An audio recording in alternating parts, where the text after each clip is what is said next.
Guys आज हम करने जा रहे हैं स्ट्रिक का highlight colour 3 number dark brown colour मैं अपने बालों में करूँगी। ये है डार्क ब्राउन। गाइस इस तरीके का स्ट्रिक का मैंने ट्यूब लिया है एक, ये डार्क ब्राउन 3 नंबर है। इस क्रीम को अप्लाई कर रहे हैं अपने बालों में और ml है, डेवलपर है 20 ml।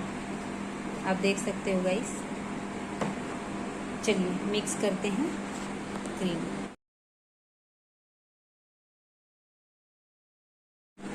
गाइस इस तरीके से डेवलपर मिक्स करेंगे, इसे अच्छे से मिक्स करेंगे गाइस।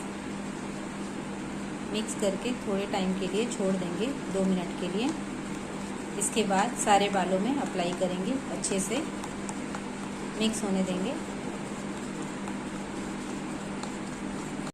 गाइस इस तरीके से कलर को हम अप्लाई करेंगे सारे बालों में अच्छे से।